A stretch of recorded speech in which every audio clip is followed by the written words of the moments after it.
నిన్నే big boss season 8 finish అయింది. మన నిఖిల్ అన్న గెలిచాడు. ఇదో పక్కనే ఉంది ఈ పాప గౌతమ్ ఫ్యాన్. ఎవరు ఫ్యాన్? గౌతమ్. అక్క నువ్వు ఎవరు ఫ్యాన్? నిఖిలా ముక్కనే ఫ్యాన్. నువ్వెవరు ఫ్యాన్? నాకు తెలీదు. నువ్వెవరు fan? Megastar Chiranjeevi. Bigg Boss ఎవరు ఫ్యాన్ మీరు? సరే ఈయన కూడా Gautam fan sir. Gautam fan వీళ్ళందరూ గౌతమ్ ఫ్యాన్. ముగ్గురు గౌతమ్ ఫ్యాన్. అక్క నువ్వు అవినాష్ ఫ్యాన్. నేను నిఖిల్ ఫ్యాన్.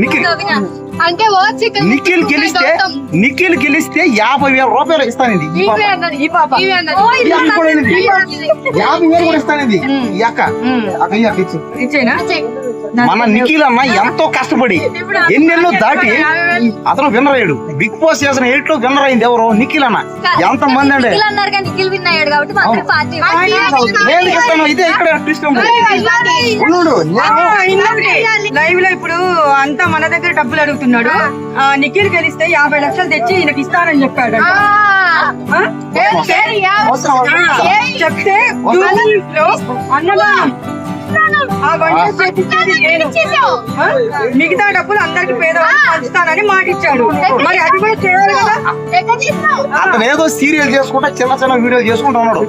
ఒక ఎవరో కాస్త మిడిల్ క్లాస్ పర్సన్ ఒక 50 లక్షలు గెలుచుకుంటే అంటే ఎవడైనా లేనోడు ఎవడైనా గెలుచుకుంటే మీకు తింటారే. అదే మీరు నాగైతే చిరంజీవి ఏం కడతారంతా ఎవరు మీరు? అవును మేడం అలా ఆయన చిన్న ఆర్టిస్ట్. ఎవరు? నిఖిల్ అన్న చిన్న ఆర్టిస్ట్. మరి నిఖిల్ 50 లక్షలు సూట్ కేసు తీసుకొని వచ్చి ఇస్తానని నువ్వే చెప్పావు. వీడియో ఉంది మా దగ్గర. వీడియో ఉంది. అది నిఖిల్ అనే అతను ఏదో చిన్న ఆర్టిస్ట్. ఏదో సీరియల్ చిన్న చిన్న క్యారెక్టర్. అలాంటి వాడు ఒక 50 లక్షలు గెలుచుకుంటే మీరు ఓర్చుకోలేకపోతున్నారే. ఈయనకి ఇస్తానని చెప్పావు. వీడియో ఉంది. చూడండి దయచేసి ఇలాంటి వాళ్ళు ఉన్నారు సమాజంలో. దయచేసి ఇలాంటి వాడిని నమ్మకండి. ఎందుకంటే సూట్ కేసు తెచ్చిస్తే అన్నదానాలు అన్నావు, పూజలు అన్నావు, పునస్కారాలు అన్నావు, పేదవాళ్ళకి దానాలని చెప్పావు, వంట వాళ్ళని పెట్టమన్నావు. అన్నిటికి రెడీ అయిపోయినాము. ఈ రోజు చూస్తే చూడండి అమ్మా, ఈ రోజు అందరం ప్రేక్షకులు ఎక్క ఏమనింది? నిఖిల్ కానీ గెలిస్తే అవినాష్ ఓడిపోతే 50,000 రూపాయలు ఇస్తాను. నేను సపోజ్ ఇస్తాను అన్నాను, కానీ అప్పుడెంత ఇస్తాను. వద్దు నువ్వే ఆమె దగ్గర నువ్వు ఎవరు గెలిస్తే? గౌతమ్ గెలిస్తే నాకు గుండు చేస్తాను. నిఖిల్ గెలిస్తే అన్నా అబద్ధాలు ఆడుకో. డబ్బులు తెచ్చావు. నువ్వు తింటావు. డబ్బులు వస్తాయి. నువ్వు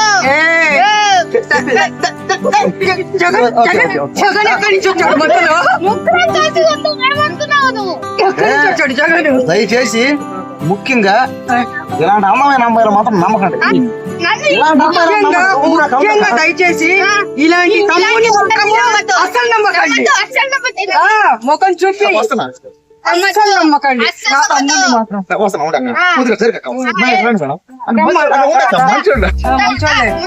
ఇలాంటి అమ్మాయిలు నమ్మండి. కానీ దయచేసి ఇలాంటి అమ్మాయిలు నమ్మకండి. అసలు మాటలు మారుస్తారు, అబద్ధాలు చెప్తారు.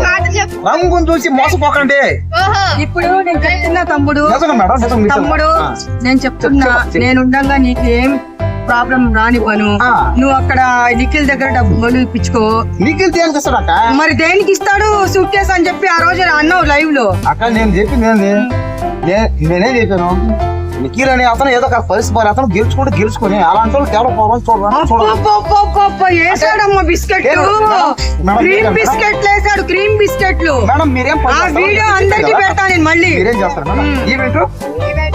మేడం మీరే చెప్పండి మేడం. మీరు ఈవెంట్ మేనేజ్ చేసేటప్పుడు మీ కింద ఎవరైనా కాస్త పరిస్థితి బాగా వచ్చి పని చేసుకుని పోతే ఏదో వాళ్ళకి ఎవరైనా ఏదో లక్కు పోకుండా కాస్త డబ్బులు ఎక్కువ వస్తే మీరు ఆనందపడతారా లేదా? పడతారు కదా మేడం. చూడండి అంటే ఎవరైనా పరిస్థితి బాగాలేడు ఎక్కువ డబ్బు సంపాదించుకుంటే చూడండి అంటే చేసి 2 వాళ్ళందరూ అంతే. నీకు జగన్ ఉన్నాడు ఇస్తాడు పో. జగన్ నాకు కూడా కోపం వస్తుంది. ఏం లేదు చిన్న పిచ్చి పట్టింది నాకు. ఎర్రగట్టలో ఏదైనా బెడ్ బుక్ చేయండి తొందరగా. పోనీలే డాన్స్ చేయి ఇప్పుడు ఏం పోయింది అన్నమాట నేను అబద్ధం చెప్పట్లే పుష్ప డాన్స్ చేయి ఒకటి